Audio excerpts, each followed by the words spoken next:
Happy New League year!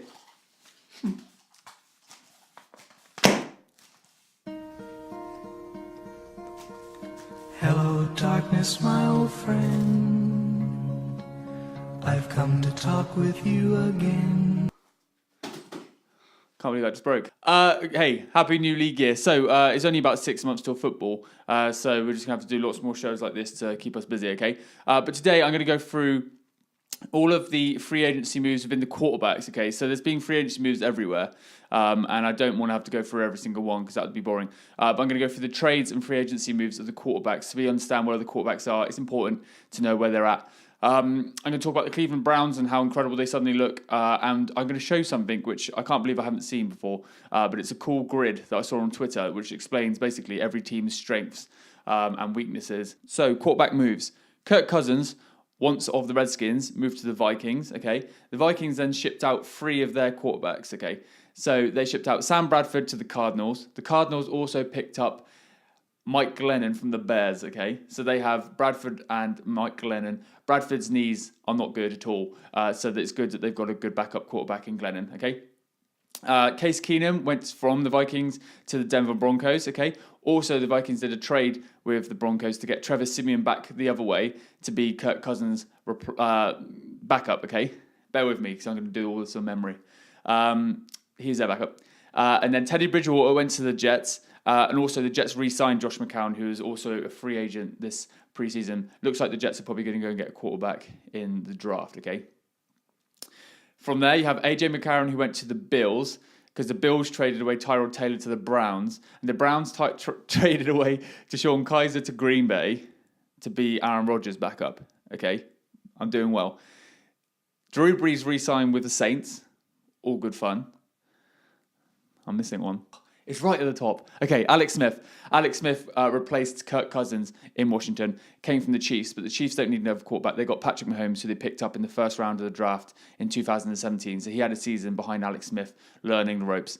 He's now ready to be the starter in Kansas City, which is going to be interesting because they just traded for Sammy Watkins as well from the Rams, who's a great wide receiver. Pair him with Hill, Kareem Hunt, and Travis Kelce. Suddenly their offense is looking really good. So that was a little bit mad, but they are the quarterback moves that we've seen in the NFL so far. I think Blaine Gabbert is the only free agent quarterback, and Geno Smith, of any sort of recognition still out there, worth thinking about. So obviously there was a lot of moves around free agency. Obviously the start of the new league year, which we celebrated at the beginning of this show, signals a time where teams can actually officially get contracts signed by players. So the Browns, for example, have done lots of great work. We'll get to that in a second. The Rams have got Aqib Talib and Marcus Peters as their cornerbacks. So they're going to be incredible, you'd imagine, next year. And there's plenty of other things. But like I said, go and check out the websites for that because you can learn so much online about free agency and what trades have been done so far. And it's still moving. There's so much happening still. Unless you're a Baltimore Ravens fan, there's not a lot happening at all. So, Evan Silver tweeted this tweet early in the week talking about the Browns, okay? This is why I feel like they can potentially make the playoffs. Should they? Maybe, because the amount of money they're spending compared to other teams. But can they? It's a different question. 0-16 last year. It's going to be interesting to see how they do. In the AFC North with my beloved Ravens, the Steelers and the Bengals.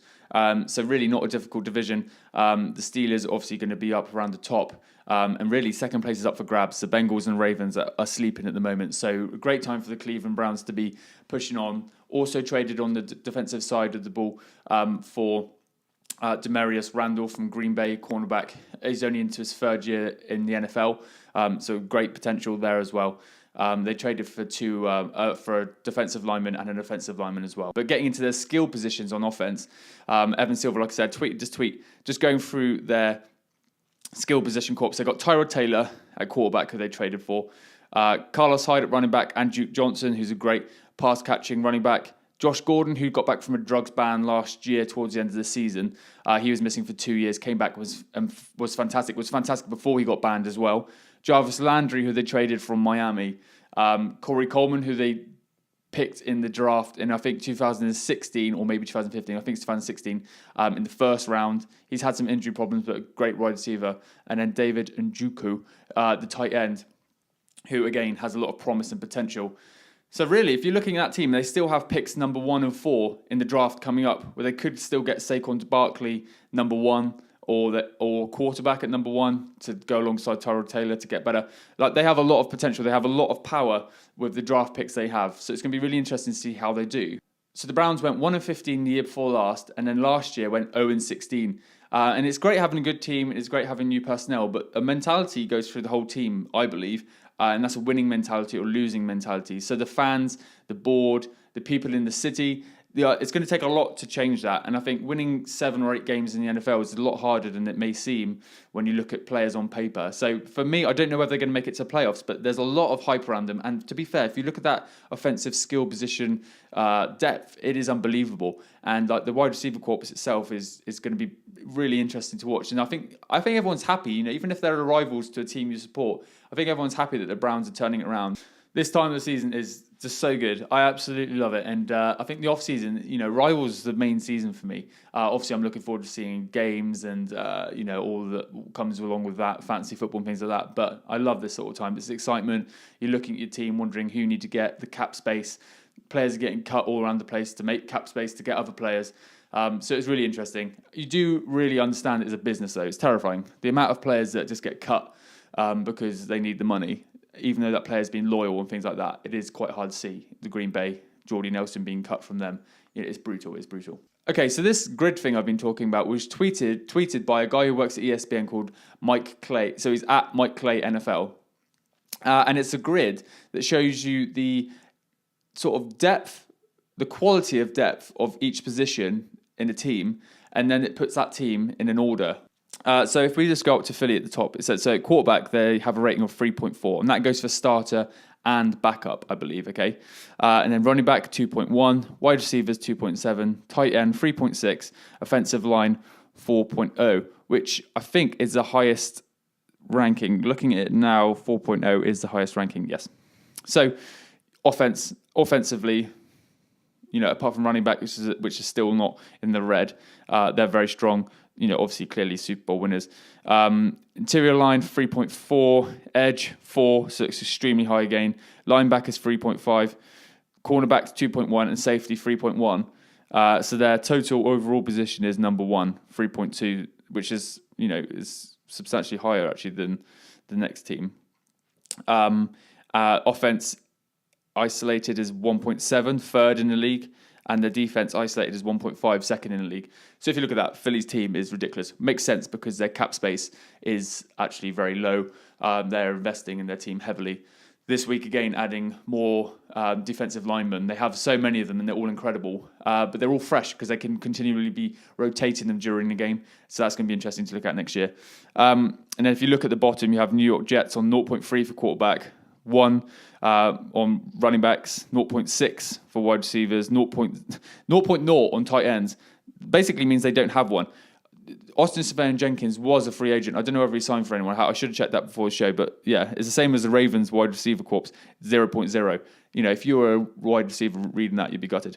But yeah, the Jets don't get any green.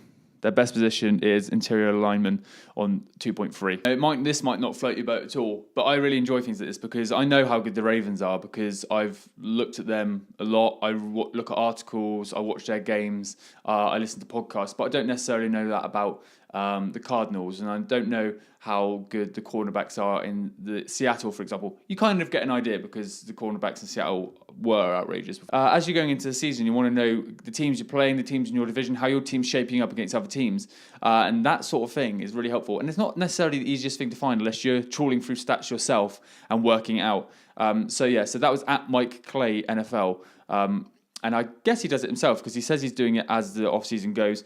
That was up to date to the point of Joe Thomas retiring from the Browns. But thanks for watching, continuing the journey with me, understanding how to do this a little bit better and a little bit more high quality. Painted the wall this week, got a camera and a new tripod. So we're just trying to make things a little bit cleaner and easier to watch. But thank you so much for watching. I hope you've enjoyed it. If you have, give us a like, subscribe below because all that support really helps. And it's encouraging to see that people are actually watching these videos. Share it with a friend. And hey, if it's helped you learn something, drop a comment just saying what that was. If you've got any questions, drop it in the comment section below. But thank you so much for watching. Appreciate you guys, and I'll catch you next week.